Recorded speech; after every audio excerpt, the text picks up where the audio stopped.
All right, welcome back, everybody, to On the Line, a fishing podcast where we talk bass, baits, and the people who shape kayak fishing as we know it. I'm Tony, and with me is my co-host, Tim. How you doing?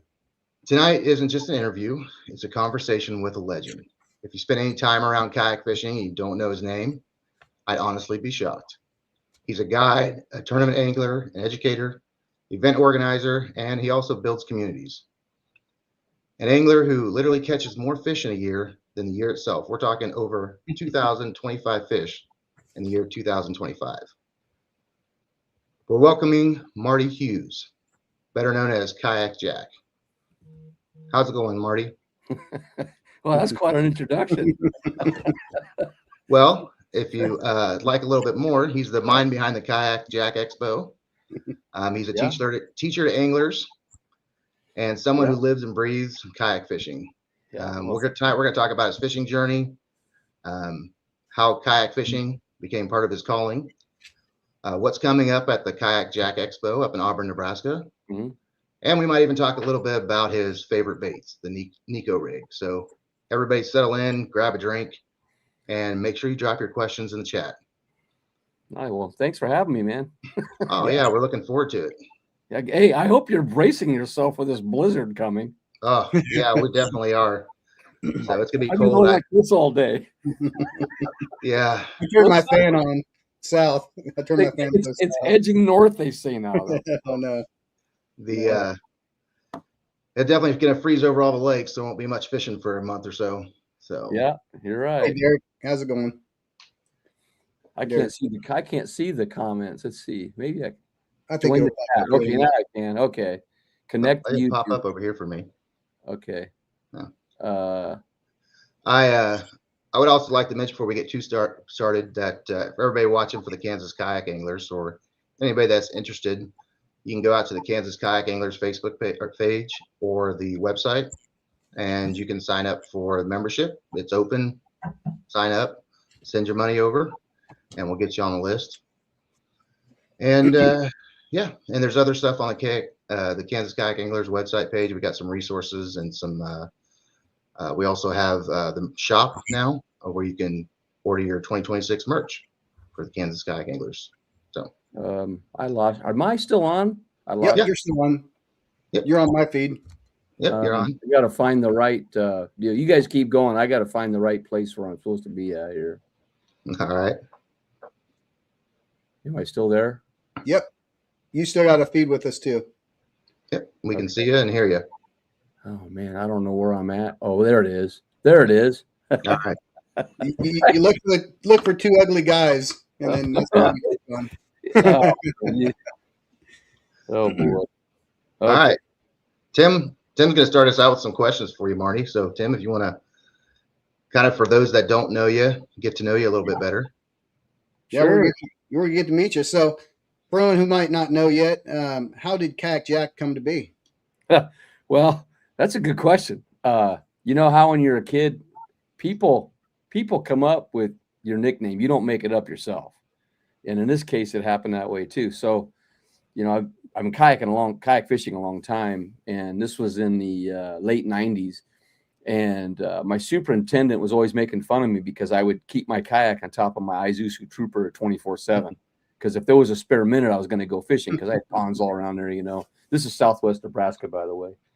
And I'd come into school, you know, or down the hallway. He got there early every day, and he'd greet the kids. And I'd come walking by, and he'd always, hey, kayak, and he'd just make fun of me, you know. And then one day I was late for a meeting, and I was coming down the hallway, and he leaned out, and he goes, hey, Kayakjak, get your butt down here. You're late, you know, and all this. And when I went in, all the teachers were like, his name's not Jack. Nobody knew me as Jack. Nobody did. And my real name is Jack. Oh. It's not Marty. Really? I didn't know that. Yeah. So the kids everybody found out my name really was Jack, but so the name kind of stuck, Kayakjak. So everybody's always calling me Kayakjak around there and stuff. And then when I started my guide business in 2004, this guy, I didn't really start it. This guy actually made me start it by taking that's another story, but he gives me this wad of cash. I go into my superintendent's office. I say, hey, Dallas, man, I just got a big old wad of cash last weekend for guiding a guy, and we're going to start a new business. It's going to be called Kayakjak Outfitters. He goes, wait a minute. I came up with that name, so I get a cut of whatever you make. so that's kind of how it all started, the Kayakjak. Very nice. I figured it was like, was it Jack Hanna? And, I used to watch him when I was younger and, adventures. But yeah, that's an interesting story. Yeah, no, it was that because of that. And so anyway, that's how it all started. Very nice. All right. Well, next question. how'd you get into fishing itself? Well, another great question. So it was about, I think it's like a fifth grade. I'm going to be writing an article on this, by the way. The drug is in the tug. And my dad and all his Navy buddies, they went to the high Sierras in California every year on a trip in May. And they took me along this one time. I was a little young yet, but they took me along anyway because it was all guys. They drank beer and had a good time, And they brought their older sons. These guys were 4 or 5 years older than me. And I caught my first trout. Long story short, I caught my first trout in a little stream behind the camp. And I came back to camp, and it was like yay long, and I'm holding it up, and they're all cheering for me. And I was hooked right then. That was the drug right there in that tug that I got. I mean, it flopped around on the ground for a long time. It was all dirty and everything, But that was when I got hooked on fishing, and I pretty much was self-taught because my dad was real busy in the Navy on trips all the time, and he would drop me off, and I'd go fishing, and then just kept learning on my own. I mean, and that's why if you really look close in videos, a lot of guys make fun of me because the reel is upside down when I cast on a spinning reel, because when I was a kid, I didn't have the reversible handle. And so I'd always flip it upside down to reel, the spinning reel. Now bait casting is different, but the spinning reel, I had to flip upside down. So if you look really close to videos of me fishing, I still do it. But, it's just like I always say, your repetition is your best coach. And I've had so many repetitions with it that it's just natural for me, where a lot of people look at me and they go, no, how do you even fish like that? So anyway, there's no story. Well, that's really awesome, actually. Yeah. So when did the kayak fishing enter the picture? Like, when did you see one at a garage sale? You're like, oh, that looks cool, I'm gonna go out and do it. Or how did you get started into kayak fishing? Well, yeah, actually, it's like today, it's totally different. Most people get into kayak fishing by seeing somebody, or they watch a video, or they're out the lake and they see somebody in a kayak catching fish. Yeah. That wasn't the case for me. For me, it was, I had a lot of knee surgeries. I was a runner all my life too, by the way, and I couldn't run, but I was looking for a way to exercise because I love exercise. And I tried biking, and that just didn't. I liked it, but I just didn't like being on the highway like that, and vulnerable at that point. And so I got on eBay, and I thought, I'm going to try to paddle something, whether it's a canoe or a kayak. Well, I ended up finding this $250 kayak out of Iowa off eBay. And it was a Old Town Sea Otter, and had a hole yay big, about, little, my waist could fit in it, and my legs. And so I bought that.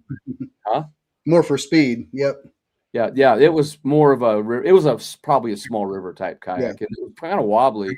But I got that thinking that I could paddle my way back to good health, because I was gaining weight and I was miserable, and I just wanted. But I also fished. I had a boat at the time, and I also fished, and I was like, so I go, I'm going to go to this. We had a beautiful lake where we lived, Rock Creek, and so by the way, I did purchase How to Do an Eskimo Roll book, and I purchased a nose plug on eBay as well at that time, because and then I got a life jacket as well. So, I had one in my boat, but anyway, I had a life jacket. So I get in this thing, and I'm wobbly as heck, man. I thought I was going to go over right away, but I didn't. I stayed stable the whole time, and I'm out paddling around the lake, and then I slow down, and the water's super clear, but I slow down, and then I see the fish below me, like pike and bass and bluegills, and they're not moving. And I'm like, man, I think I could sneak up on them and bring a fishing rod. That's how I started kayak fishing. And then, so I bring a rod out, and I caught, no kidding, I caught a bluegill. The first fish I ever caught in a kayak was a bluegill, and it actually moved my kayak. And I'm thinking, this is unreal. And so then I progressed from there. So that's kind of how I started. And then I got on the internet and found other people that were doing it across the country. Not very many. Like we're talking about, like, Chad Hoover, found him. Dennis Spike's the first guy. He has the first website in kayak fishing ever.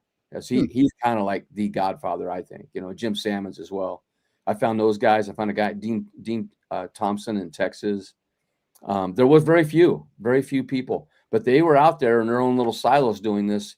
And the same with me. I didn't see a kayaker for 6 years. Somebody fishing out of a kayak for 6 years.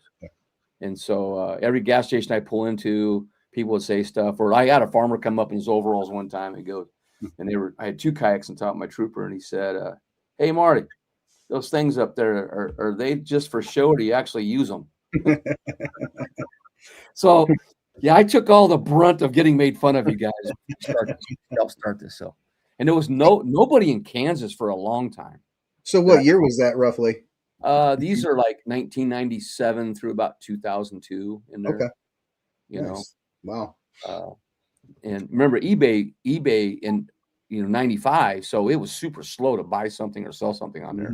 It's like a nickel. So I sold stuff all the time. But anyway, there you go. There's a story. Okay. So is that kind of the moment that you realized that it was more than just a hobby, that this was going to be a lifelong passion for you, or did that come at a later time? I wanted to run again, and I did eventually when I was 50, started running again, and but I still stayed. But I was so in deep into kayak fishing then that it was going to stay with me. But in the beginning, it was more of, what can I do to get back in shape? And then I started P90X and stuff, and but that made it even better because I could paddle faster. But it wasn't until about 2004 where I thought, man, I wish there was like a tournament for this. We had online challenges, even here in Nebraska, that you could fish from a boat or a bank or whatever. They never mentioned kayak, but I thought I'm gonna start a tournament. And so I got these little sheets of paper I made with 9 species and little dots, and you penciled them. You got a pencil, a baggie, and a sheet, and you went out and as honor system. You went out and you marked them off, and that was our tournament. I think we had maybe 12 people. Oh, nice. And there was a canoe, there was a homemade wooden kayak a guy built. There wasn't much out there yet, guys, on that. And I remember having a Perception caster at that time when I started that. And then I ran this Kayakapalooza for many years, and what we did is, it was all money that we took in went to the Heroes in the Water, every penny that we raised. And then we had a big event at the end, and this guy taught me to come in the Lincoln area and hosting it there. And we would get between 40 to 50 people in these early days. And some of those guys are still fishing today. But we would give away a kayak.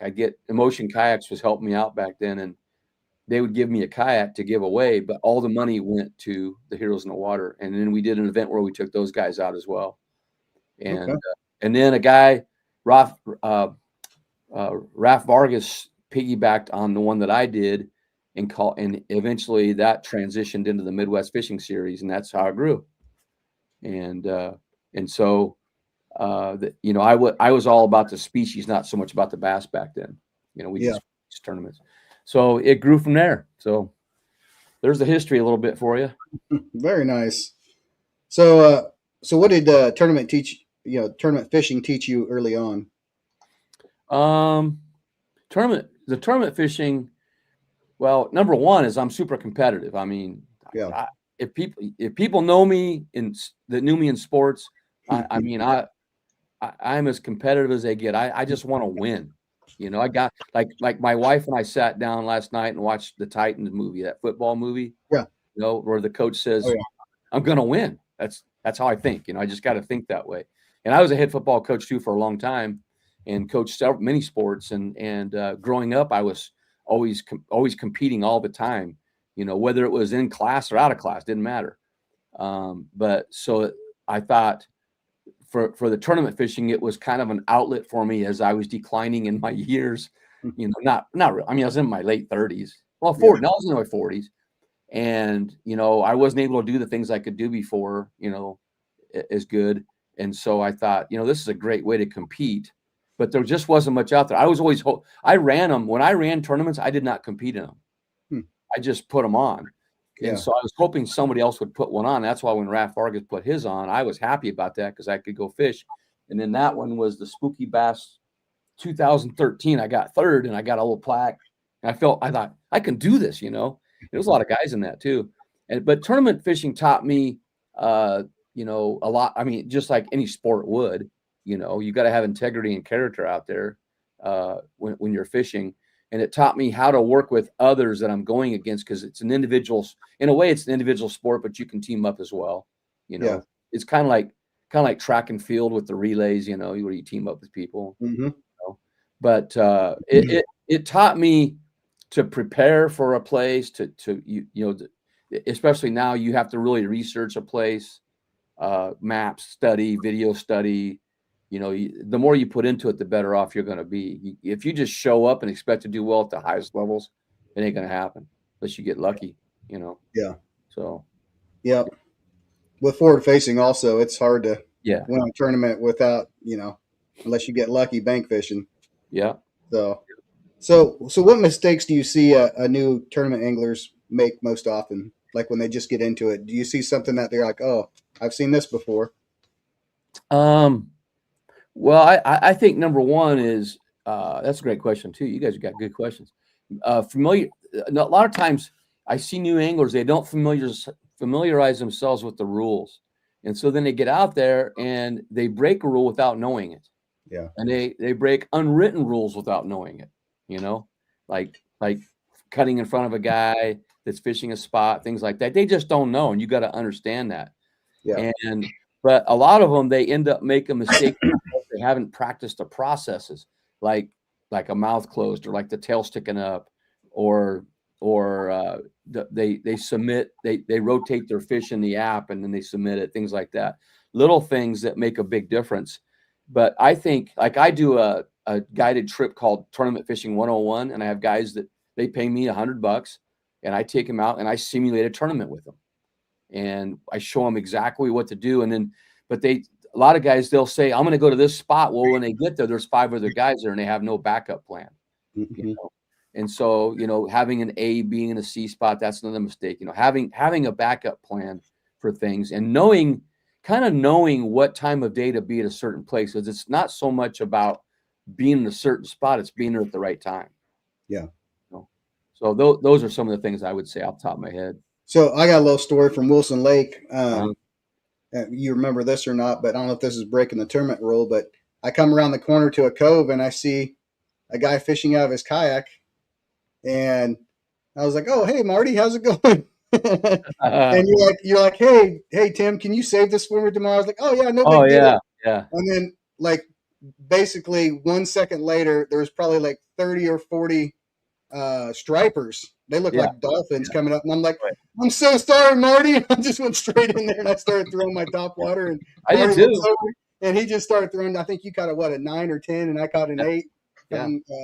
But they look like dolphins. So I don't know if that was against tournament rules to go that close, but I was like, no, we were actually practicing that. Yeah. And then, but what happened was those stripers, not wipers, they were stripers. Yep. They came in and they cleaned everything out. There were largemouth on that brush pile, big ones. Yeah. And I took off one of them and I went over the top several times and marked them. And I'm like, oh my gosh, it's loaded. Yep. They were gone the next day, just gone. Yep. So I fished that same area for the All-American and pulled some nice smallmouth off there. So yeah. I had a smallmouth on there that was gigantic. I lost it. Yeah, in that area. So good. Yeah, it's good stuff. Yeah. So we already asked what advice would you give someone fishing their first kayak tournament? Kind of went over that. How do you personally define a successful day on the water now? That's a good question too. For me, like some people, you know, it's just catching a fish. You know, if I catch a fish, I'm successful. Yeah. Well, like I try to catch a lot of fish. So, but for me to have a successful day in the water, and this is for anybody, I think, is figuring out that pattern. What is the pattern that day? Because you could go to the same spot, you know, 7 days in a row, and it's going to be different every time. I mean, it can be anyway. And so when I go out on a lake and I figure it out after, maybe it might take an hour, it might take 2 hours, it might take half the day. But when you figure that out, you're like, oh yeah, this is great. And then you're like, then you lose all of your like momentum of what you want to do, because you're like, oh, I achieved my goal. Yeah. And then that's why this challenge thing that I do helps, because it just keeps pushing me to try to catch more, off the pattern that I find. So yeah, the successful day is figuring out a pattern, Nice. Well, I think that's all I had. Tony, you want to move on to the next section? Yeah, double check if you see some comments. I don't know if all coming through. I don't know if I can. Maybe I've looked on my phone here, but I can't really see comments. I'm not sure from your standpoint if there's like a little bar on the right side. There is. It won't let me connect it. Okay. No, I can't do it. I'm going to lose you guys if I do that on my computer. So okay. But anyway, it's on my phone. I'll let you know if there's comments. Okay. Yeah. Just let me know if anybody has a question. I'll put them on the screen. You should be able to see them on the screen. Okay. So. All right. So I got the privilege of fishing with you and Ned last year for the Ned versus Neko seminar. And so I got to know a little bit about this, but if anybody wants to watch Marty fishing the Neko Rig, we did post those videos on this channel in the seminar, and it was a lot of fun. But for people that don't know, you've kind of become the Neko Rig specialist, as I kind of gave you that name. But if you want to tell everybody, how did that happen? How did you all of a sudden just become the Neko guy? There's a story behind everything. You know that? Oh, I know there is. They're good stories too. Yeah. So I've been partnering with Bass Pros for about 11 years. And during that time, there was a guy named Jim Flowers, and he's a meteorologist by trade. And actually, if you go to Jim Flowers Meteorologist on Facebook, the guy's a genius, man, to figure storms out. He just nails it every time. He's got about 100 and something thousand followers because of that. He's just that good. He outdoes every weather station. Just so that's a plug for you, Jim, if you ever see this. But Jim comes up to me. He goes, "Hey, Marty, I got something to show you." And he comes around the corner in the aisle and he goes, "You ever heard of the Neko Rig?" And I go, "No," because he knew I threw the Ned a lot. And he goes, "Look at this." And he showed me the Neko and the hook and the weight. And he goes, "Hey, will you go out and try this?" And I go, "Yeah, I'll go try it." Oh my gosh. I went out and it was crazy, just crazy. And I didn't tell anybody. He told me, he said, "Hey, just keep it on the low, And this is 2018, I believe, in there. And so I come back, I go back up, I go, "I need some more work. I need this and this and this." And so I rigged up a bunch and I just started hammering fish. Well, in 2019, which was probably my best year ever fishing local events, I mean, it was a top finish or a top 3 and everything. Wow. And I didn't tell anybody what I was using, and everybody would go by me, like, what's he doing? And cover the bait up. I didn't show anybody what I was doing, just to see what it would do, and nobody threw it. But actually, it's a lure that's decades old from Japan, but it took off in came over in California. There's a lot of stories behind it, but it really was not a Midwest thing. I threw a Midwest finesse worm. The Ned rig, mainly. I was a finesse fisherman. In fact, I had, Christine would fish with me a lot of times, and I showed her how to use that finesse worm because I caught a lot of fish on that. Well, this Neko rig, it was nuts. And so I used the big TRD, the weights, but I wanted to find a weight. I started painting them and stuff because I just thought the more realistic they are, the better. Because, like down in Mexico, and man, I should have brought one out here with me. I got a case here. Down in Mexico, there's like guys will throw poppers and stuff, but if you throw like a plain one, they don't bite it. But if you throw one that's like decorated and colored, it's like they want designer jeans. They want designer lures. So I really believe that's true with these heads too that I make. That we paint them, and then the fish go after them, And so anyway, I developed my own head. And had the mold made, CNC'd and so forth. And now we manufacture our own heads. The button, it's called you can see it there. Oh yeah.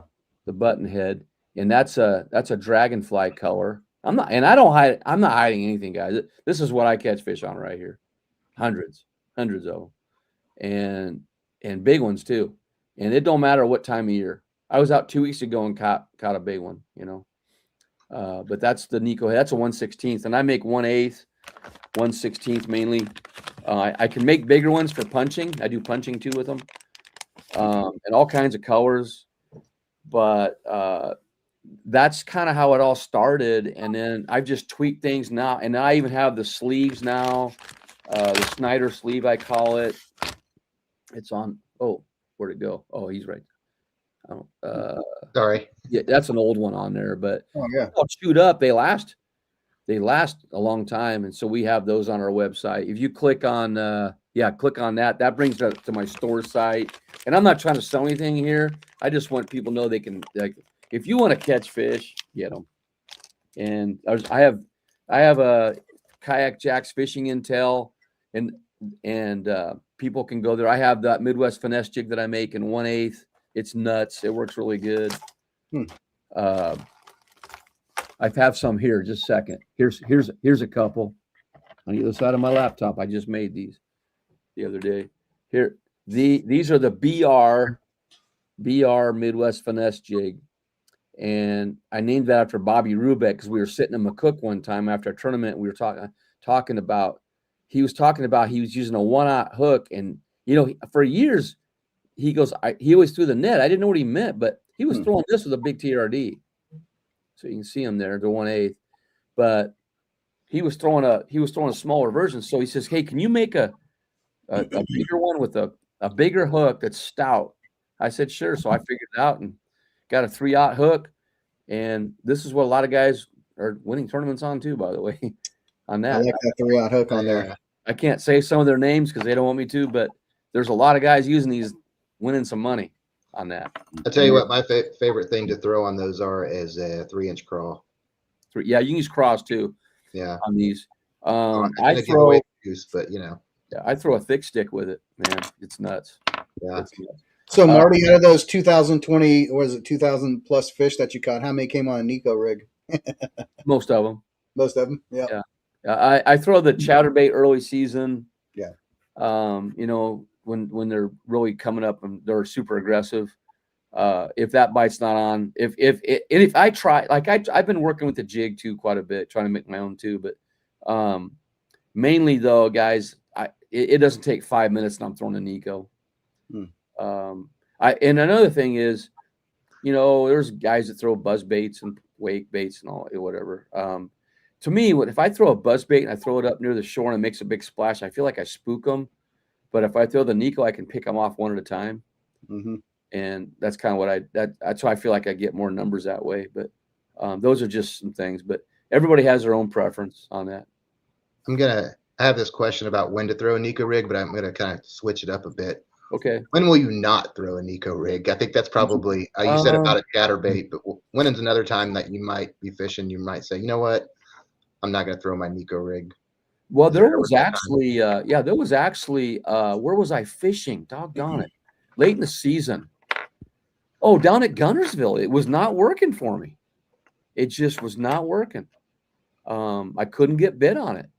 And I don't know what it was, but here's the deal though, is I would say when they're chasing bait aggressively, which is what they were doing at Gunnersville, I did catch a couple, but I had to use a little swim bait to get them to bite. Or a topwater. And so that would probably be the only time is if they're super aggressive, swimming around in packs, but if they see something fall, like the Neko, it has the weight. I took that out. You have the weight in the front and it's falling slowly to the bottom. And people ask, why do you get more bites on a Neko? Well, the reason is because of the action, I think. It drops like this. And as soon as it hits that tail, look at that tail. Mm-hmm. Tell me if that bass sees that moving, it's dinner time, And of course we're going to be doing a seminar. Logan Greeno, who's the president of the Husker Bass Club for the college there, him and I are going to do a everything Neko seminar next Saturday. So we're going to spill the juice there. But there's a lot. We'll talk about the retrievals there if you want for everybody. But this action, and then you can make it kick, you can swim it, whatever. But it just has a different action than anything else out there with the worm. And the Senko is still very popular with bass. Mm-hmm. You know, a lot of times we say what's most popular with people. It's not the people; it's what the bass are eating. You know, and so they'll eat this. You know, like I said, I was in 35 to 37 degree water 2 weeks ago and caught big bass on this. Hmm. The biggest mistake people make with this bait is they're not patient. You have to be patient. You got to let it drop. Sometimes you got to dead stick it. You got to go with what the bass tell you, so to speak. Sometimes you'll get bit as soon as it drops, but if you don't get bit because you're bringing it back too fast, you know, you're not going to know. But if you let it slip down there and then keep your line loose and then gradually just kind of tighten it up. And if you feel something on it, don't. A lot of people, they set the hook on it and jerk it away from them. Let them take it in. They're taking it in, and then I sweep it and I get them. That's a secret a lot of people don't know. They just try to just like go, you know, that. Mm-hmm. But I just sweep them in. So anyway, there you go. How many color options would you say you have usually? Mainly green pumpkin. Mm-hmm. That's my favorite. Yeah, Mm-hmm. I use hot craw, which is like a red and a black, Mm-hmm. and I use I got that turquoise one from you. copper trues. Yeah, I think that's what it Oh, is. Yeah, the head, you mean? yeah, the head itself. Yeah, the heads. Yeah, this is a color I use in a little murky water. Yeah. And then you know, if the water's clear, if the water's got 2 to 3 foot of visibility, of course they can see 3 times that. They can see it. You can get them, but if it's super muddy, I generally use the chartreuse, or I just shake it a lot and get more vibration out of it too. And then I fish closer to structure because they're up against something to know where they're at. You know, they're not just roaming around. Well, So let's say I switched over to the hook you showed me last time, and I really like it. At first, I was like, I don't know, but yeah, I use that. Yeah, the trocar. Yeah, you know, the trocar. Yeah, here's one here. I keep them in a little box like this, little tiny box, and so the trocar TK 150. The thing about this is, yeah, the Berkeley Fusion is a little bit skinnier, and so if the water's super cold, or if I'm in a river, this might be better for that situation, maybe. But I'm staying with the trocar as much as I can. Wait, let me get it sideways here. Look at how it can be pinned on there, on that barb versus that one. It absolutely pins them, and it's super sharp. You know, and always check your hooks, because a lot of guys don't. And you know, if you hit a rock or something and it does some damage to it, and then you're going to lose fish. So I actually do change my hooks out quite a bit during the day. I have another question, Marty, about that. Do you have a specific color that works better for smallmouth, or a technique that works better for smallmouth than largemouth? Yeah, for smallmouth, because are you talking about in a lake or in a river? Lake. Oh, in a lake. In a lake, I'm going to downsize. I cannot show you that worm because it's not here, but I'm going to downsize, and I'm going to use tinier. In fact, the hook that I use, I'm going to show you guys the hook that I use. That was going to be my next question. Do you ever downsize or upsize? We'll blur it out so only Tony and I can see it. I have got big smallies on this. I've not shown this ever live, guys. Well, aren't we lucky? Look at this hook compared. Whoop, let me get it. A little to your right. There you go. Perfect. Yep. Oh, wow. That is smaller. That is small. That's a number 8. Wow. And so if they're finicky, this is what I'm using. And I downsize my bait.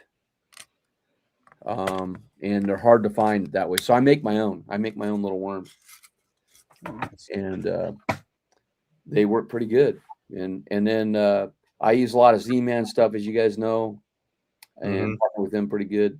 But I'll use real tiny Z-Man baits as well on them. just because it's. I mean, sure, you're going to catch some smaller ones, but you know, I would have won that Elwood tournament if I wouldn't have left that spot last year. I had it won. I had the only limit out of 35 guys. Really? At 6 hours. And there ended up being 3 or 4 limits, I think. But the guy that ended up winning it, I left that spot. He was just waiting for me to leave. And he said, hey, it's okay, I go. I said, yeah, you got to catch him. And sure enough, he caught 3 that were pretty good after I left. And I came back and it was too late. And then the next day I stayed there for a while for 4 hours, hardly anything. And he came in there and won it again on that same spot. Oh, that's right. I left. I wasn't patient enough. Yeah.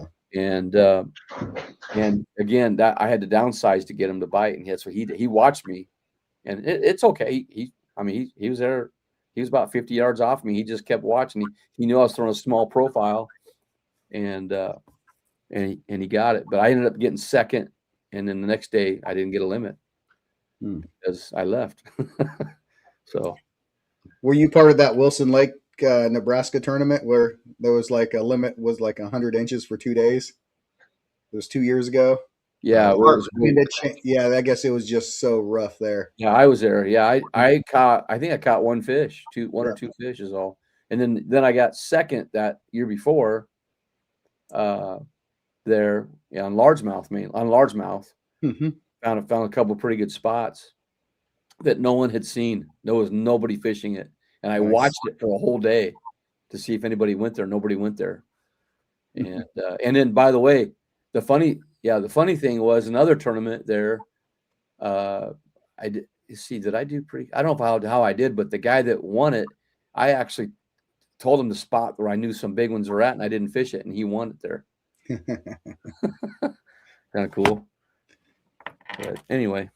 Well, thanks for all that Neko information. Yeah, absolutely. I hope it helps. I mean, we're going to, like I said, the seminar will be a little more detailed on that. Yeah, of course. And then, of course, the rods and the reels we use. I have my own custom rod that I had made.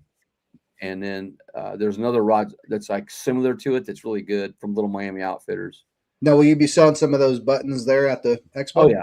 Yeah, I've made. They'll be gone really fast. You better get there early. they normally they sell out in the first couple hours. Yeah. But I've tried to make. I don't know. I think I got about 2,000 made. Oh, wow. But then what I'm doing there is people can pick and choose what they want rather than already being prepackaged.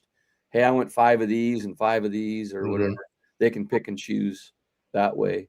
And so in 1/16 is the most popular. So yeah. And we'll have a lot of these jigs as well. And I am going to tell you, right now, the hot colors for bass are dragonfly and red bug, like this color, right? This color right there. Yep. That color is very popular for the bass. And I like that 3/0 hook. I like a little bit bigger hook on those. Oh yeah, it's crazy how well it works. You don't lose them either.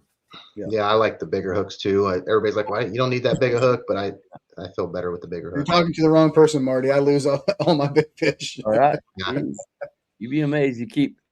Yeah. By the way, when you're losing fish and if you video yourself, because think about I was a coach and I was a track coach as well, so I would always video kids and then I'd show them, kind of what they could do to get better, and it was good feedback for them without me saying it. They could just see it. They go, "Oh, I need to do this." Well, when you video, like this is what I learned through videotaping for myself, is I thought, how did I lose that fish? Well, when I went to grab my net and I lowered it down, I lowered my rod down and gave it space and slack, and the fish came off. And I watched that many times. And so now I'm always conscious of keeping my rod, the line tight with that bass, and then getting the net underneath it and work, not going like this, rather and go more like this. Yeah. A lot of guys make that mistake. Yeah. We got a couple of questions there. Oh, they didn't pop up for me. So okay. Sure. Can you show them, Tim? Yeah, I don't think I can probably show them on my end, but as someone who is new to tournament fishing, are there any tips to avoid fatigue for being out on a kayak 7 to 8 hours? Fatigue? Okay, that's a great question, man. And I'm gonna be 67 this year. I do that for the kids all the time at school. I'm gonna be 6'7", you got the 6'7" thing. Oh yeah. I'm like 7. And they'll ask me, like yesterday I went and subbed and they go, hell, there's the fishing guy. The fishing guy's here today. Who you subbing for? And I said, I don't know. Yeah, I'll find out. Anyway, they always ask me, how many fish did you catch last time? I go, oh, 6 or 7. But anyway, for fatigue, yeah. So what I was saying, my point was, I'm nearing 70, and so I'm feeling it some days. But the thing is, you got to work out.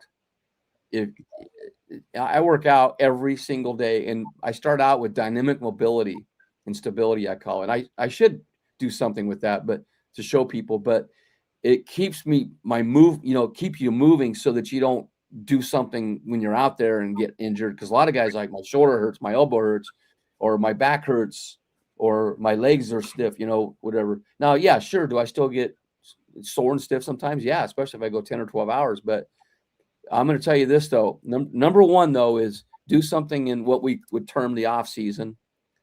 But continue that throughout the summer, at least some type of flexibility. I'm not saying static stretching. I'm talking about mobility stuff, movements type stuff.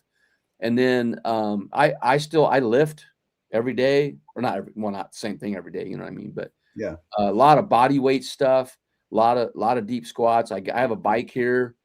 You can do I do rows with the sandbag all the time, just to any little thing that's like, like the Rocky movie where he's up in Siberia or whatever, and he's kind of like that kind of stuff. Nothing. I'm not in the gym. I do it in my house, right in front of this. I watch Sports Center and do it during that time. Every day if I'm here. Now, if I'm on the road, I have a mat, and then I get it out and I do that before I leave. Of course, I start out with a devotion before I do anything, but then I work out, and this is every day, guys. Every day. I get up way earlier than a lot of other people to do that, but it's worth it because I can pedal fast, I can paddle fast, and I'm not going to rely on my motor to get me through it. Now, number 2 is nutrition. You got to make sure you drink plenty of water during the day. Your brain functions better. And a lot of guys, they don't eat breakfast, and they don't eat all through the tournament, and then eat afterwards. Their brain is fried, man. Just so they don't know it maybe sometimes, but I see a lot of guys spin out halfway through the day and at the ramp, and they're like, I don't know what happened to me, but I didn't feel good. So I eat breakfast before I go. I eat a snack. I might even stop and eat my lunch. And Rick Clun wouldn't like that, but I stop and eat my lunch, and then I have a snack in the afternoon, but I'm drinking plenty of water. Now I'm not really into energy drinks. A lot of guys will drink like 3 Red Bulls to start out with. That's not really good for you. No, but I you know what? I do like Celsius. And I like the flavor of it, and it gives me a little oomph in the afternoon. By the way, I drink coffee too in the morning, black coffee every day. Yeah. And that helps me. But I don't know. I like that Celsius, and they say it can be, but I figured I drink one or to 3 a week, maybe, or something, So I think if you overdo stuff, like if you're drinking 3 to 5 Red Bulls a day, that's going to probably do something to you. But, I like the fact that you mentioned P90X. I did that. I've done it 5 times.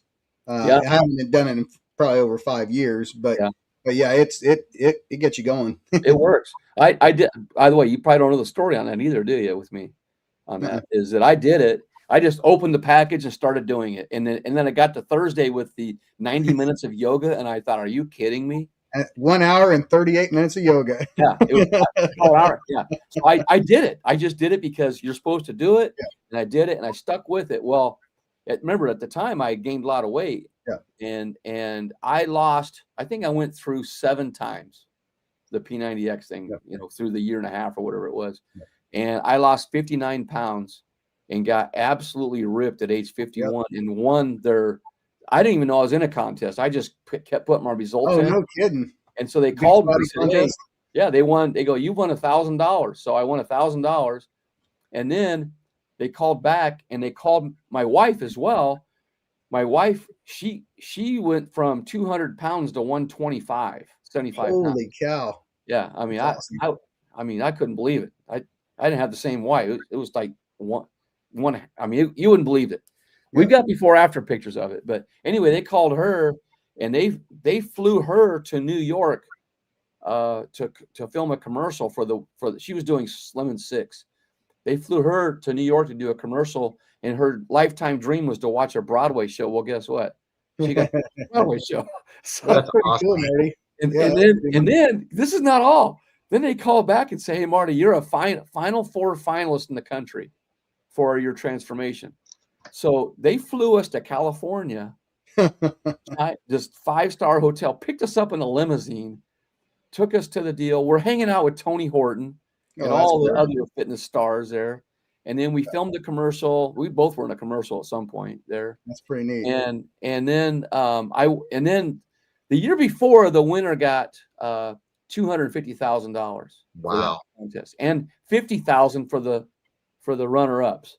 That year, the winner got $50,000, and the other guys got $5,000. But I was happy because with that $5,000 is how I started my Kayakjak Outfitters.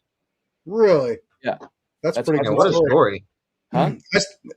That's pretty cool story. It's incredible. Yeah. And then I was, and by the way, when I did that winter, when I did the P90X, this is for you guys you got to stay in shape, guys. If you're going to kayak fish, I don't care if you got motor or not. And I know I've heard guys say, I'm not out for the exercise. I'm going to tell you something. Those guys that are fishing in the elites and those Bassmasters, those guys are working out. Oh yeah. They're working out because you can't function that long on a boat that way. You're taking a beating. Anyway, go back to my story because I'm going on a rabbit trail. Where was I at? You're out on the water after P90X. The what? You're out on the water after P90X. I thought maybe you rolled your kayak and had to swim back to shore or something. No. I know what it was. In the winter, I didn't buy any new clothes, and so my clothes were draping off of me. And so I go to a track meet, and I had several people that day come up and shake my hand, and they go, "Hey, I'm sorry. I'm so sorry for you." And I'm like, "What is going on?" Somebody spread a rumor that I had cancer. Oh, shoot. And that I was sick. They go, "Hey, I'm sorry you're sick. I'm sorry." I'm like, "No, man, I feel great. I just hadn't bought. I couldn't afford new clothes. Number one, because a teacher, and all that. But and eventually I got some new clothes. But I went from 59 pounds. I got down to 172, and same with me. And and I got made fun of because guys were talking, I'd be in the gym working out at the school, and the guys were making fun of me, some of the teachers too, and hey, you're not going to make it. And I told them, I said, I'm going to run a sub 18 5K at age 50. And when I was in college, I ran a lot, 14s, but I wanted to break 18 at age 50, and I ran a 17:41 and won the state games in Nebraska. Nice. So it does work. And by the way, I did that on 12 miles a week, but it was mostly intervals. But the P90X guys, that is one way. But there's a one called 645, and I do that now. Mm-hmm. And that's got a little mobility training in it. Yeah. But I've got a routine that I do, but you got to keep pushing yourself.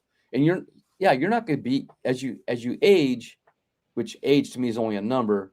But you are going to decline in some things in your fitness levels. And guys, I lost 2 friends this past week that had heart attacks, 64 and 68, and that it just, to me, like I told somebody today, I value every day. I'm going to go hard. I'm going to go hard every day, as hard as I can, because I don't know if I'm going to be here tomorrow, but I know where I'm going, I hope that way. But, you got to don't say I'm going to do this next year or next day or whatever. Do it now. Whatever your goals are, and that's why that feeding into that 2026 goal. That's not to say, oh, I'm going to go out and do this or whatever. It's for those other 174 anglers that are enrolled right now to inspire them to go after something that takes daily repeated efforts.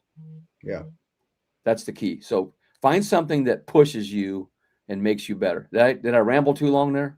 No, that's perfect. Well, that was a great question from Mac G, and that was a great answer and a little inspiration to start your year out. I appreciate it. So yeah. And I still follow Horton. I still follow him to this day. The what? I do want to add. I still follow Tony Horton today. Oh yeah. He's still doing his thing. Yeah, he's still in shape. I got to tell you one thing. The last day I was there, he goes, "Hey Marty, tomorrow morning we're going to go to Muscle Beach. You want to hang out with us?" I'm like, Oh, man. And our flight left early in the morning. I was like, oh, that would have been so cool to go to Muscle Beach with Tony Horton and hang out. He's up there climbing the rope upside down. Yeah, I would have done it. I could climb that rope with no feet at the time, Yeah. So it was kind of cool. But anyway, go ahead. Sorry. Oh no, I was just going to add to it too. Something else to avoid fatigue is making sure you're wearing the right clothing, right? Oh yeah. I didn't touch on that, but yeah, I wear. Now I'm going to say two things there. Number one, in the summer, I'm wearing usually a white dry fit shirt, and I'm wearing shorts. I am going to say that I don't do very well with the sunscreen, and I have had cancer taken off and all that my skin. But you might want to. Yeah, a lot of guys are very careful about that, which is good. Make sure you, like, I wear a wide brim hat a lot of times, or a hat period. Sunglasses are important, but light, real light. But in the winter, guys, I wear a dry suit, and I see a lot of guys on the water wearing cotton and stuff. You're testing life at that point, but I would recommend wearing. Yeah, you wear the appropriate clothing for the time of year and where you're at. A couple more things to add to that, Tony, is one is a kayak cushion, helps with your day, get you through the day. And then two is just going out and there you go. Going out and fishing. Yep. There it is this year. No, that was 2023. I got that one. The other one is underneath me. I'm always sitting on one. Here's the 2025 is on the way. Nice. So you can win one of those. Anyway, go ahead. No, the kayak cushion, and then basically going out and just fishing for a little bit longer each time to build up to that 8-hour, 9-hour period. Yeah, and then the other thing is a lot of guys, as soon as the good weather hits, they'll go out and they'll go hard all that day, and then they can't move for 5 days. Yeah. You got to get yourself ready for it when you go out, and that's what I do. I just get myself ready for it, and then by the time I get there, and then all the other guys around me, a lot of times they're real sore, and they're like, "How come you're not sore?" And I said, "Well, I've been working out, getting ready for this." So, anyway. I think I'm cutting out a little bit. So, Tim, if you want to take someone asked that. Yeah, the next question from Charles 87. It says, "Gents, how are you? Any new products launched at the KC Boat Show?" And I did not go. Is it coming up, or did it already happen? Because it already happened. I thought it was like a couple weeks ago. Was it? Because we went last year, and I just did not get a chance to go this year. So I'm not sure as far as that's concerned. Yeah, I don't know. I didn't hear anything. I know we're having an expo. You guys know that. Oh yeah. And that'll be on a great segue. Yeah. So I'm glad you guys are coming there. You have some guys up here interested in coming down and fishing, and I did one event with you guys last year. I had a great time. Guys were fun to be around. We try. And it's not. It's like when I lived in Binkelman, Nebraska. We were 2 miles from the Kansas border, but Kansas might as well have been another world. Yeah, you didn't know what was going on down there, and they didn't know what was going on with us. And the same is true here. Is I'm only a half hour from the Kansas border, about 22 minutes, really. But yet, you don't know what's going on down there. But yet, Topeka's only an hour and a half. Yeah, and there's a lot of lakes around there. So I've kind of tapped into that a little bit. And I'm up north by Holton, so I'm only 40 minutes from the Nebraska border. So yeah. So there's a lot of good stuff. So guys that are looking for stuff, because in our Nebraska trails, there's some events we're going 7 to 8 hours on to go across the state. Oh wow! Where I'm at here, I got to go 7.5 hours, I believe, to one of our events this year. Wow. Well, when we start segment 4, Tony. All right. So the Kayakjak Expo, Auburn, Nebraska, January 31st, 2026. So what is the Kayakjak Expo, and how did you get started? Okay, that goes back to a coach again, Don Meyer, a great coach, and he told me one time, says, "Marty, I wanted to make our program like the big time where we were at," and he goes, that's what he told me. He says, "Make it the big time where you're at, no matter where you're at." Like if you were in, like the Huskers play at 8 here in 6 minutes, they play. Don't worry about me, but that place is going to be sold out. I don't know if they're at home though, but if they're at home, it's sold out. It's the big time. There's stuff going on. Why can't we make that same kind of feeling happen in a smaller town? So our town is 3,400. this is our 3rd year having an expo here. You know, no other town this size in the state has an expo like this. Only your like Lincoln, Omaha, Grand Island, Kearney.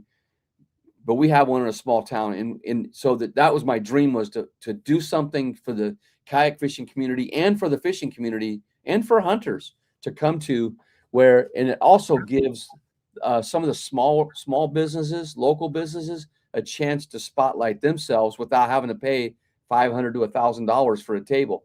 Our tables are $25. You know, it's $2 to get in, but all that money goes towards our events, which, as you guys know, we give away a lifetime fishing license to a youth every year with part of that. And then we pay for all their awards. That's kind of how it started. And now it's growing. We're full again. So nice. Very nice. So what type of vendors are going to be there? Exhibitors, prizes, and seminars can people expect? Vendor wise, we have some lure makers. We have some couple craft things. Got you guys, you can look at a club. There's a kayak show. So there's at least 20 kayaks coming in where guys will have them totally rigged out and you can look at them. We'll have them labeled. So if you're looking for a kayak, and then of course, Eco Fishing will be there to talk to if you're looking for a kayak. Jonathan Dominguez, he'll be there. And he can also do builds, and he can give recommendations on the builds. There's a contest for that. The Husker Bass Anglers having a little casting contest. I'm trying to think. We have a guy who's a really good trapper doing a seminar, and he's going to have a hunting table. We have people tying flies, tying jigs, lure makers talking about how they make their stuff. So it's very educational, especially for kids if they come, or say you want to get started making lures. There's a lot of people there for that. Ice Hole Power will be there, a battery company. They have the amped batteries, I believe. We have like a coffee and these donuts that are like gigantic. You guys they'll be there. A chili cook-off. The seminars, we have a catfish, a panfish seminar, the Neko fishing seminar, a panel discussion with our top 3 anglers from the state last year where people would ask questions. And then I'm trying to think of the other seminar. I thought there was one more, but they go on the hour during the day. And then, but it should be a good time. And we've had big crowds come through. So we're trying to get the word out. So if any of you guys know anybody wants to come up, and you know what?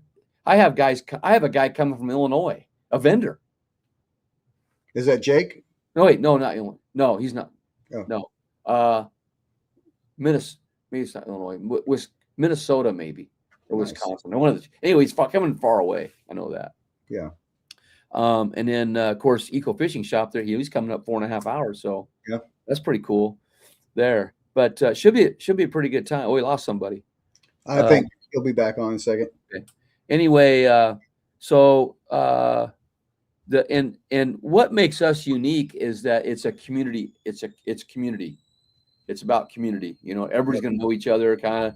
But if there's a new guy comes in, he's going to feel a little bit more comfortable about fishing, maybe in a tournament or in an event.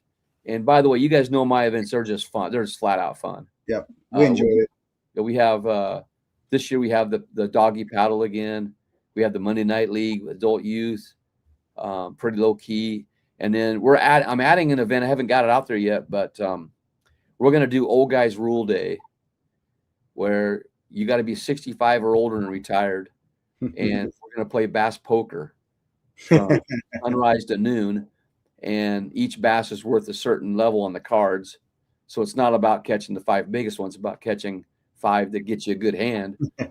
And then the winner of the cash, with a little bit of cash, the winner buys everybody their favorite beverage at lunch. We go eat lunch together. And that's in June. We're going to do that in June.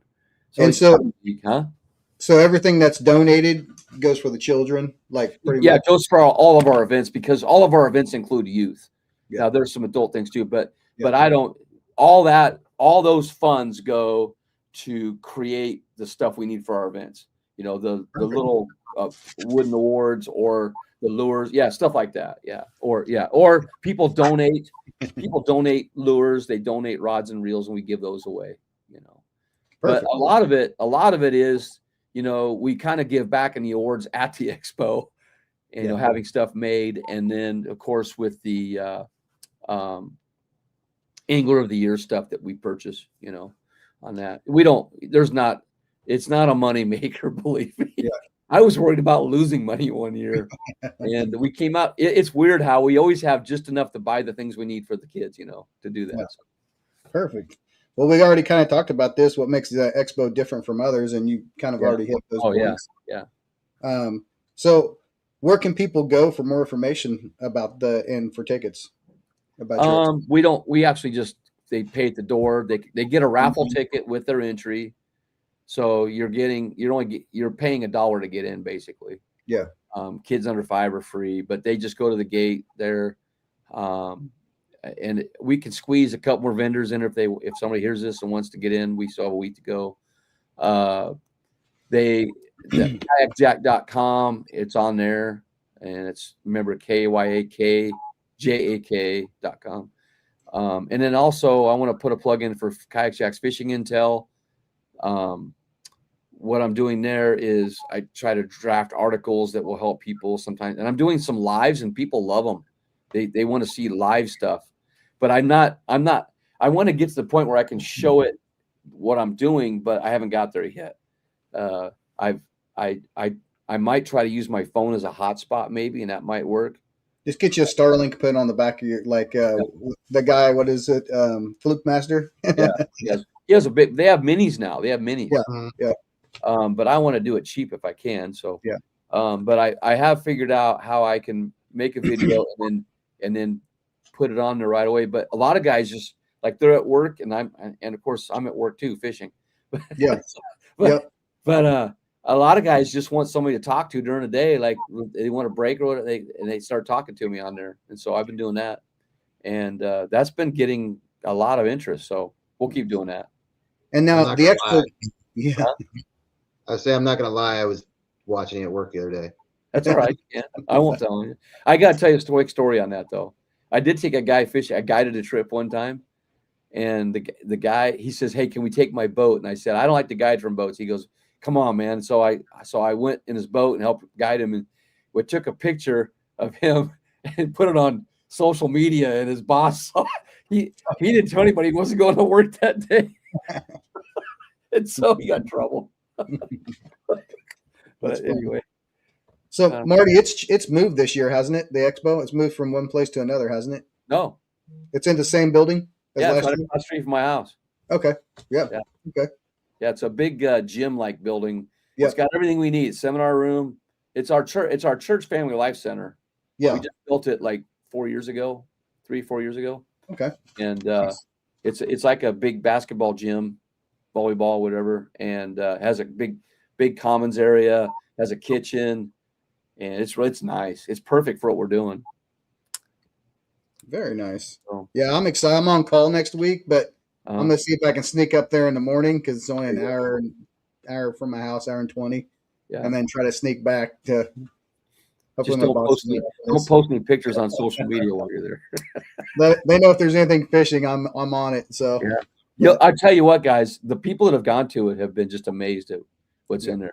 You know, the people that come watch or whatever, and the kids especially. We have raffles every hour. The vendors donate prizes. We have some already. In fact, I don't have it right in front of me, but Trash Panda, he gave us a lot of gift cards to give away.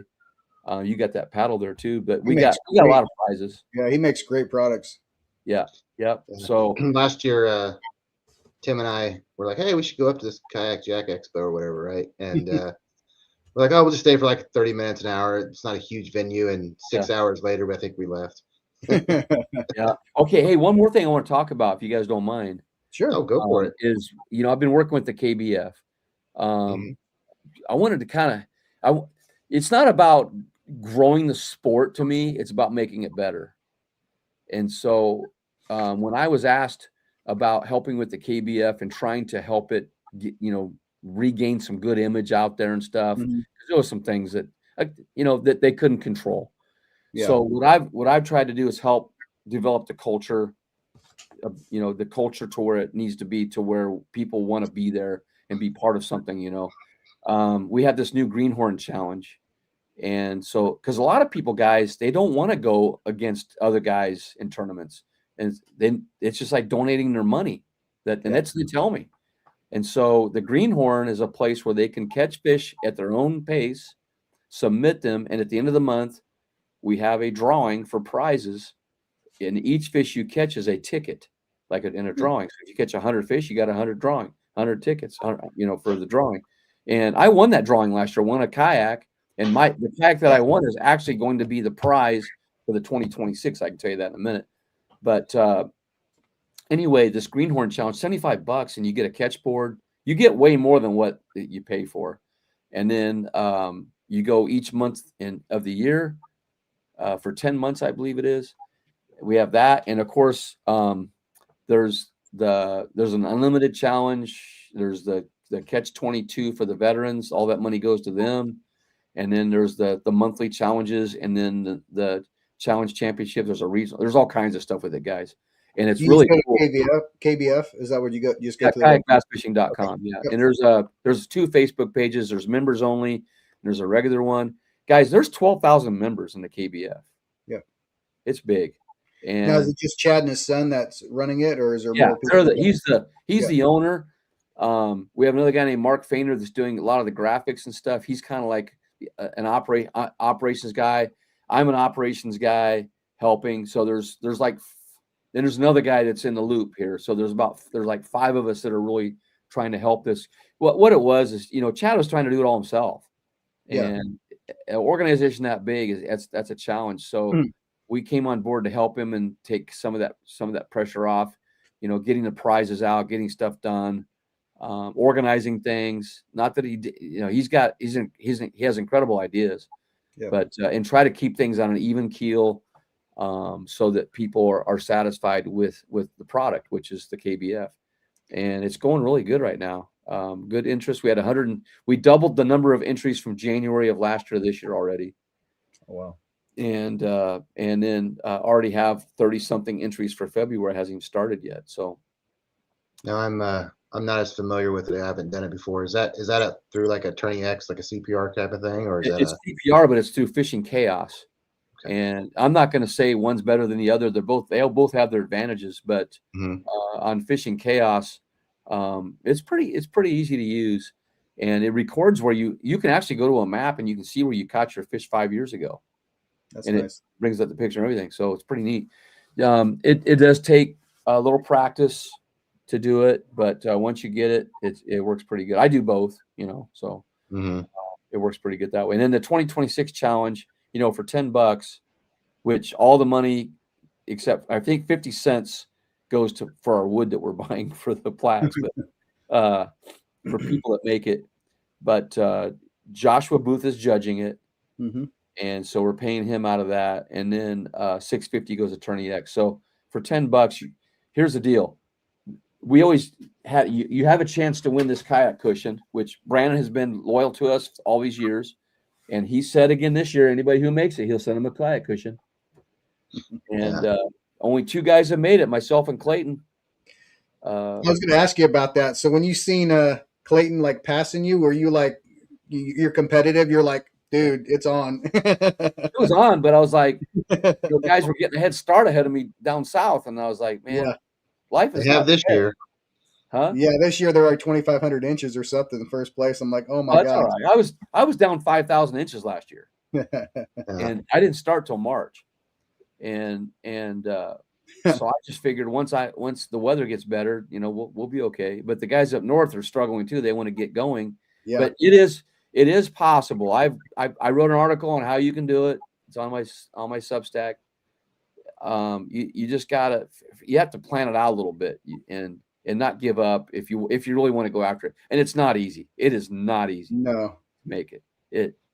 You gotta catch a lot of fish. I foresee some walk-in fishing areas in my future here. There you go. I'm trying to make it.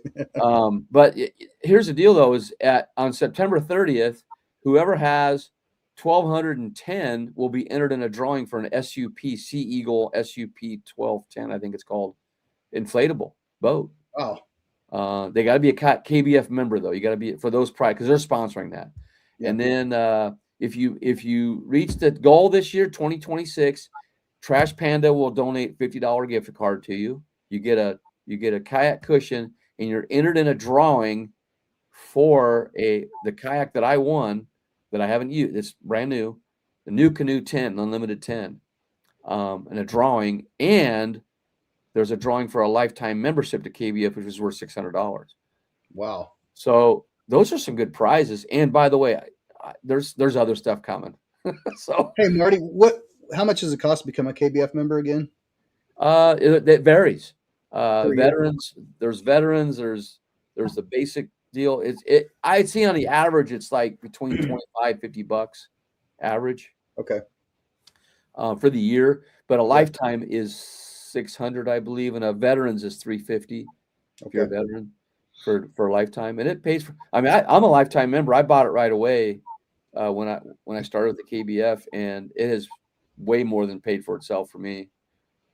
With all the stuff that. And by the way, a lot of guys don't know this maybe, but at the national championship, there was 30,000 in product that walked off that stage on drawings, and one guy won like 5 prizes. This guy Jermaine caught 6 fish in the tournament for 3 days. He had 6 tickets and won 5 prizes. Jeez. On the drawing. In the drawing. Yeah. And one guy walked away with that new power pole unit with the sonar and the camera and stuff on it. One guy won on one of those. And there was 2 trailers that were given away. There was a lot of good. I won a power box, $300 power box. From so is the KBF coming back up and doing starting to do bigger tournaments again? They want to do bigger tournaments again. I think it's more about getting people involved in fishing. So we have the monthlies, which are $60 a month. You try to qualify for the Challenge Championship at Gunnersville. Your best 3 months. I'm not going to get into too much detail. I'm going to actually do an episode on it. Okay. But if you go to the KBF site, you can see the overview of it. But what's cool is you can do these monthlies and you can qualify. It's easy to qualify to get to the Challenge Championship. Top 5 or 50% of the field. Like I'm the only guy in Kansas entered this month, and I haven't caught a fish. I may not catch a fish, but I got 10 points for entering. But you get 500 if you win. State. There's an angler of the year for the state. The regional's separate, and all your fish qualify. That's a whole different story there. But for the Challenge Championship, it's all these people, and then the top 100 at that event qualify for the national championship, and that is cool. It is cool. That's pretty neat. And then he has an event for the people that don't qualify, and then the final day is awards where they give away all this stuff and everything. So, Yak Attack's been a big sponsor of it. Bonafide. The battery, Dakota Lithium's been a big sponsor in the past, So right now, it's got some energy, guys, and these guys that are doing the monthlies in Kansas, that's a great way to. Yeah, and they pay it. Oh, by the way, the payouts don't happen unless there's 5 people. Okay. So if you have 4 guys in that paid $60, that pushes to the next month. So they get in free for the next month. Gotcha. And then when you get 5 that next month, that money is distributed to the top person. It only pays out 2 once you get past 10. Okay. So pretty good pay, and the payout structure is really good. It's really good.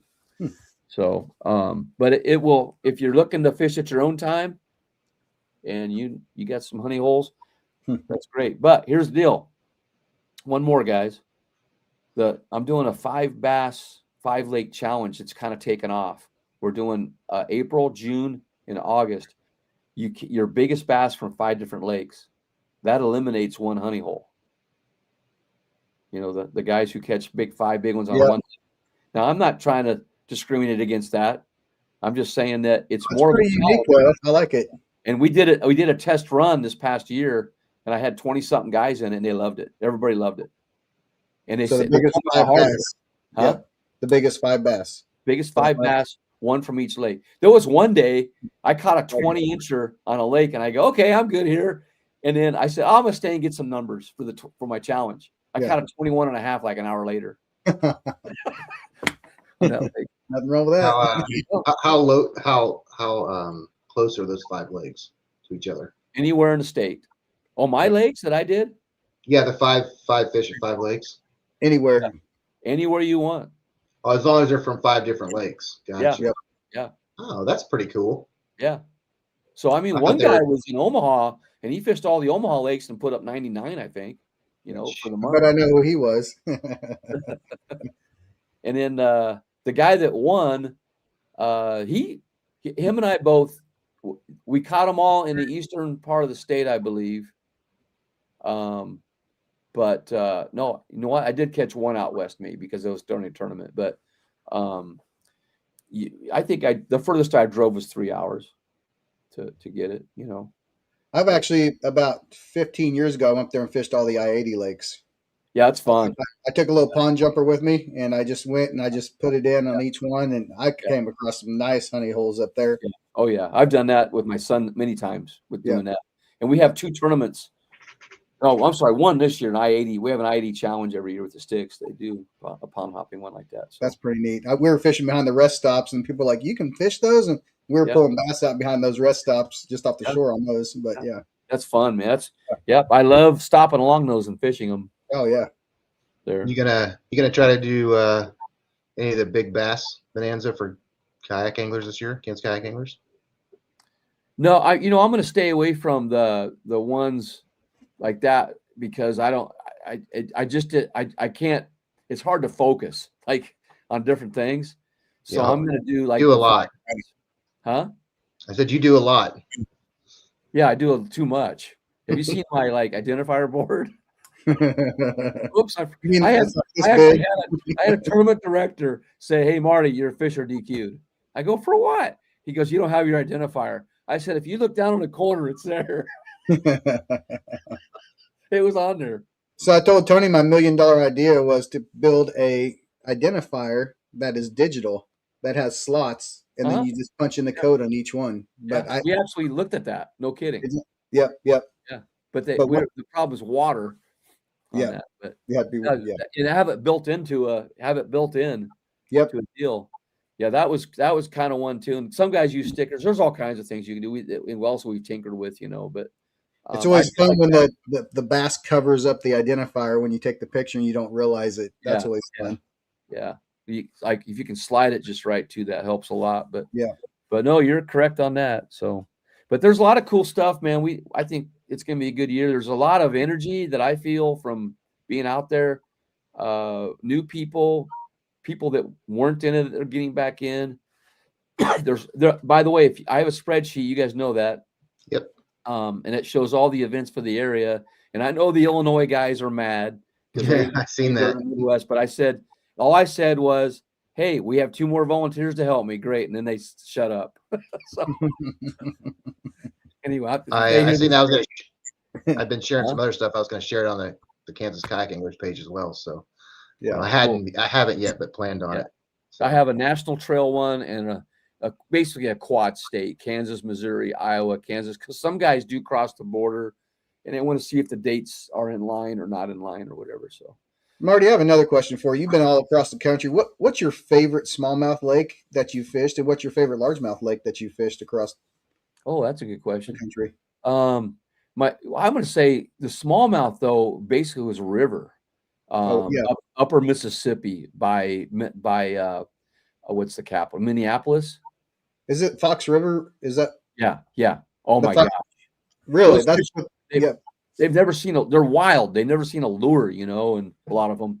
And I actually brought in my lure and I'd have like 5 or 6 follow it up that were giants, I just loved it there. That it's treacherous because of the current, but you can find current breaks in there and stuff. So the Bass actually has one this year at the Fox River. Yeah, they do. Yeah. Oh, that's the Fox. No, I wasn't at the Fox. I was over at St. Paul, Minneapolis. I'm trying to I can't think of the name of the actual place I was at, but I did do a 12-mile float one day on it, and it was pretty good. But as far as I would say though, Wisconsin, guys, has a lot of smallmouth lakes that are really good. Yeah. I don't know if I have a preference. The Susquehanna is a destination. I've been there twice, and that's nuts. It's on my bucket list. Yeah, That's got strong current too, but you can work around it, and stuff. I did it in my like Hobie. that. Would the Hobie Lynx work better, or my PA-14 work better? No, you want the Lynx. You do? Okay. Lynx would be perfect there. Okay. It'd be really good. And then for largemouth, I love Caddo Lake because of the scenery and because there's a big one. There could be a big one at any tree. Yeah. I've seen giants there, but man, I like Gunnersville and I like Lake Fork, but Lake Fork is so crowded. But my biggest bass have come off of Lake Fork. I would say Gunnersville. Gunnersville. Yeah. Okay. Just because there's a lot of big bass there too. What's your biggest largemouth that you've caught and your biggest smallmouth that you've caught? I caught a 23.7. Actually, okay, last March, April, I was at Lake Fork. I caught a 23.5 in the morning and 100 yards away caught a 23.75. I didn't know they were there. Huh? I remember seeing the pictures. That was for the Bassmaster, wasn't it? Yeah, both on Neko Rig. And then I caught my biggest smallmouth, believe it or not. It's on the wall. It's a Tennessee citation. Oh, nice. It was a 21. Just a second. 21. Oh, no. 20.75. Nice. I caught it on Barkley Lake in Kentucky, Tennessee or whatever. And that got me 7th place in the national championship. Oh, nice. That fish. That was kind of cool. So, yeah, it's my biggest smallie. I have not caught I like to catch 21, but I haven't yet. But that one was a giant. But I've caught a lot of 19s. So doing it as long as you've done it, does it still get your heart pumping when you get a big I'm like smallmouth on there or a 7-pound largemouth? You know what? If it's a 12-inch bass, man, I still get adrenaline rush. Yeah. It's just a tug. Yeah. It's like a drug, I just get excited like a kid in the candy store fishing. And, if you lose that, then, I don't know why you would want to do it. But a lot of people are missing out. Like, I want to go catch, just big ones or whatever. That's great. But I just want to go get tugs. Yeah. And if a big one comes along, great. Sometimes I will go out there and, I need this big one for this month. But I just fish hard until I get them. That's how I do it. Yeah. Very nice. I'll never forget when we first spot. We went to Lone Star Lake over there for the dead Neko thing, and you first fished. I was very shortly after we got started. I was like, I was probably wondering at that tree, and you pulled out a 21. Yeah. That was awesome. Cool. That was cool. That's because Ned didn't get there first. Yeah. Ned. I was slightly jealous. Yeah, that was fun to catch. Yeah. But Ned is the most efficient angler I've ever seen in my life. Mm-hmm. The guy. I tell people, do you know who Ned Katie is? No. I go, think of the Ned Rig. Oh yeah, okay, that's the guy that. Yeah. But such a humble person too. Oh, yeah, he's so cool. humble. Yeah, great guy. Cool. Yeah, he's super cool, and he can move like a 20-year-old. Yeah. So Marty, what you most excited about for 2026? Like a big event, something going on? What's your biggest? Well, I want to catch 2026 bass if I can, hopefully.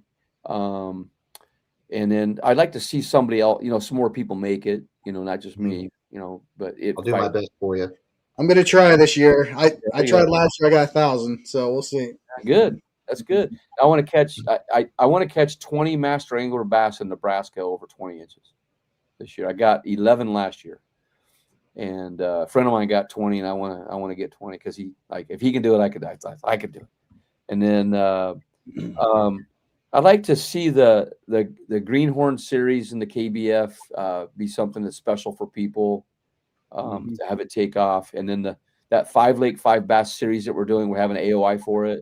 Kind of excited for that this year to see how that goes, and just excited for the energy that you guys have a podcast. There's a lot of podcasts out there, and I listen to podcasts every time I'm on the road or if I'm working here or something. I just listen to podcasts because people. It's kind of like we're since COVID and when we were forced to do this, we've kind of learned there's a new way to communicate, and we can't really get together at the same tavern or same Pizza Hut on the same night, but we can do this, Yeah. And kind of fun. And I think you guys have a great organization. If anybody's listening here, get involved with the Kayak Kansas anglers, because they got it going, I think. So we're trying. Yeah. So, Yeah. Anything that you want to do new this year that you haven't done before? A new lake, a new something new. A new bait you want to learn? Anything? What I'm doing is I'm trying to tie my own jigs a little bit, because I have a special way that I want to do it that I think will really work. And so that gives me satisfaction to develop something that you catch fish with that you made. That's one thing. I did this a little bit last year where I just take a jig rod with me. So that's just a tip for you guys. If you want to get better at something, just take that rod with that presentation and force yourself to use it. You're not going to force the bite. You can't force the bite, but you at least make yourself better and more efficient with it when you're out there and gain confidence in it. And then what I did is I bought this Striker 4. Guys look at me like, what the heck? Why don't you just buy? I do have the bigger one. I have live scope and all that, but I got this for my links because I want to map the smaller ponds I fish in the lakes, because there's no contours for anybody, and put them on my Kayakjak fishing intel, so that they're a resource in the future before I die. So, and then I think that's all the. Yeah, that's probably my main thing, is something that new that I'm hoping to do, and otherwise just keep fishing hard. And you're one of the few people I can't keep up with. I learned that. Well, I will tell you, when I was a principal, man, you wouldn't find me in my office. I made it a habit to check with every teacher just about every day. Yeah. Thought you were gonna say you're out with like disciplining kids like me somewhere in the hallway. I just walk with them. How's it going? Talk with them, and I knew where they had to be, so I just walked with them until we got there. Yep. Didn't try to pressure them or anything like that. Like, what are you doing out here and all that? They knew why they were out there. Yep. So, is there anything we missed that we didn't talk about? Sponsors? You want to talk about any other things? And any of your social media? Anybody else? Yeah, I can do that. But first, I want to say something. If you've got a spouse or a wife, my wife last summer said, "I want to go on a cruise," and I said, "Okay." And I said, "When?" And she goes, "Well, you got your choice, Alaska or the Caribbean." I said, "When's the Alaska one?" She said, I said, "Well, when's the Caribbean one?" She said, "December." I said, "Okay, I can do December." Anyway, she said, "Okay, but no fishing." I'm like, man. So I didn't say, here's the deal, guys. Give your wife some time too, so that you can go fishing 180 days a year. Not everything's about fishing, right? That's right. Yeah. That's right. But give them some love, because they're the other half. Mm-hmm. And anyway, that's just a little tip for you guys. But you were asking, shout out to a lot of people that I partner with, Z-Man and Bass Pro Shops and Eco Fishing Shop. They really do a good job with helping us out and supporting guys that are trying to support kayak fishing. There's a bunch that I work with, Little Miami fishing rods and bending branches. I could go on and on. There's a whole bunch out there, and I know I'll probably no matter what you do, you always miss a couple. But I'm just grateful for all of them, and partnering with them. And it's not about trying to find sponsors and all that. It's just partnering with people to promote fishing and kayak fishing and getting kids out there. And I just challenge everybody to do this. Take one kid fishing this year. You'll change their life. It'll change yours too, but it'll change their life. I can't believe how many kids from last year that they are already texting me saying, "Hey, what can I do here?" They're asking questions already. They want to get out fishing. You can spark something that'll give them hope in their lives, So don't forget about them too, as well. I know you did a lot with Malone Trailers this year too. Malone. Yeah. I'm not so much partnered with them as much as I just support them in their efforts. Yeah. But I guess I could call it a partnership, because what they've done for us is amazing. We're giving away a trailer at that expo that they've donated. I've seen that. Yeah. I mean, they just seem like they're really about the kayak community too. Oh, they love it. And when you have a gal like Beth who owns it comes out to the KBF National and hangs out with us and sees what we're doing and is fully supports us. And then she sends me a Christmas gift package, like out of the blue. That was amazing, I thought, Yeah. And they're very supportive of the kayak fishing community. And if you know their story, it wasn't even about that in the beginning. They didn't even know. They didn't know. And now we're giving them support, and they're giving us a lot of support for what we're doing. So stay tuned on that. And they sent me a cart too for the kayak as well. So I'll have that at the show. You can see a wheel cart. And then at social media, you can find me on Facebook under my name. And then I have a new one I started, Nebraska Kayak Anglers. A lot of people don't know this, but I do run the kayak buy sale trade page and been running it for 12 years. We have 120,000 members on there. So if you're selling or buying a kayak, you can look there as well. And then I run the Kayak Fishing Intel, Kayakjak Fishing Intel on Substack. And there's a lot of articles there. I am still writing for Bassmaster, doing top baits articles. So stay tuned for that. Those are good tips there. Writing for the Kayak Adventure series and doing a lot of promos for the KBF as well. And the ultimate thing with that KBF is qualifying for the 10, which I qualified. You win $1,000 and you fish for 10,000 one day against 9 other guys. Holy cow. Yeah. And that's a big deal. That is the most prestigious event there is to me. Wow. Because you're going against the best of the best out there. And you're also, once you qualify, you're qualified for nationals the rest of your life in that. So it's kind of cool. But I'm looking forward to that one with those guys there. But again, and the main thing is like, just get out there and fish. I want to travel and see some new things. And I've got a goal for next year already in mind.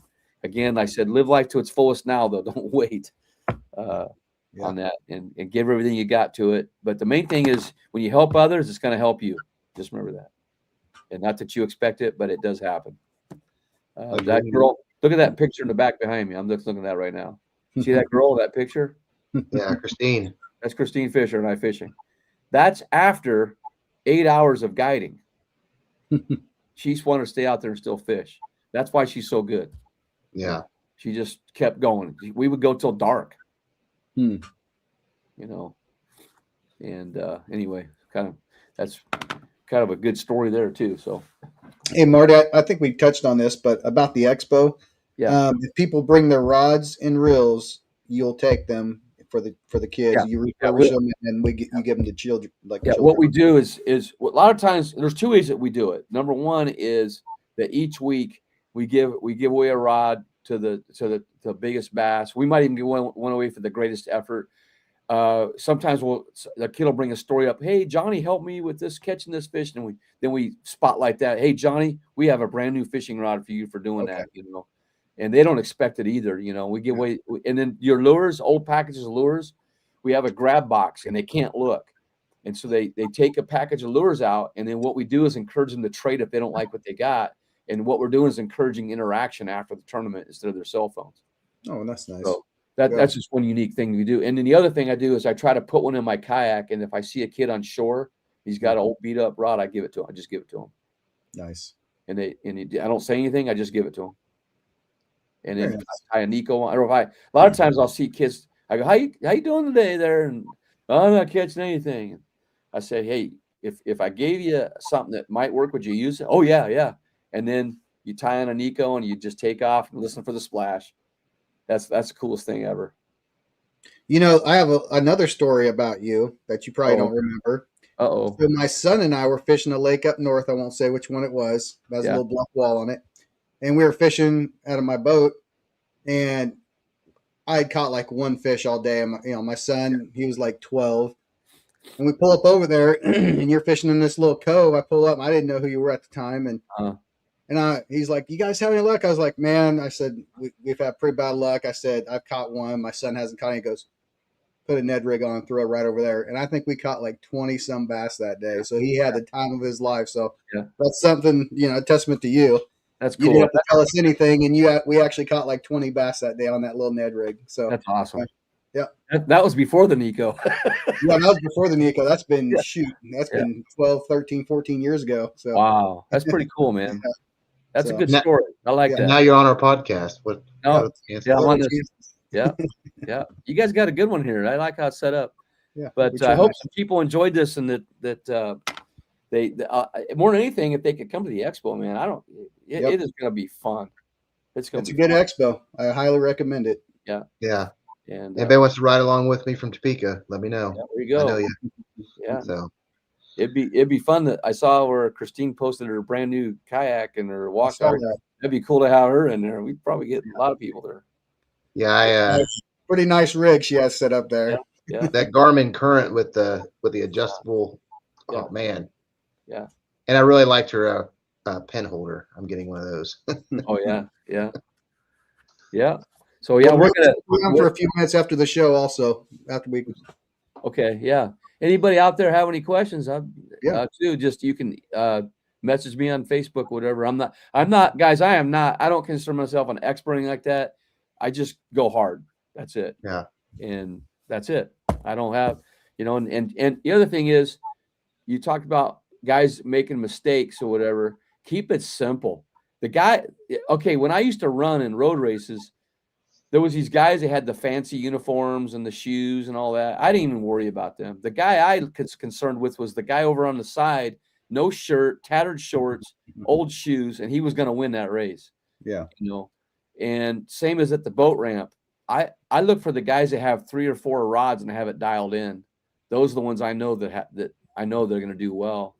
But not to say that somebody that brings 15 rods isn't going to do well, but 9 times out of 10, no, man. Those guys that have it dialed in are the ones that have fewer rods and keep things simple. Yeah. So Tim, get rid of your 14 rods. I don't have 14. It's only 8. 8. I do start with 8 during practice. I'll start with 8 and try to get it down to 3 or 4. I had 10 last year and I'm going down to 8. There you go. Is it the same if I have 8 rods and only use 2? Is that the same thing? Don't get me wrong. It doesn't mean you're not going to do good. It just, I just think for a beginning angler is what I'm saying here. Yeah. Oh yeah. That a lot of times they get too much stuff and they don't know what to do with it. It's just, there's too much stuff there. It's like trying to run 3 cell phones at the same time. You can't, it's hard to do. Mm-hmm. Anyway, there you go. All right. Well, I think that's it. So I want to say thanks to everybody for watching tonight and anybody watching in the future when it's out there on YouTube. And thank you so much, Marty, for coming on and all you do for the fishing community. And we really enjoy it. And I look forward to being at the expo here next week. And hopefully Tim can get off work to come up to. And I'll sneak up there. We'll be up there and stop by and say hi. And we'll all sign autographs for you. That's where it's so fun. No. I just like fishing, man. Like helping. Yeah. So, all right. All right, everybody. Until next time.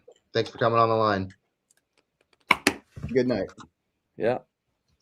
Thank you.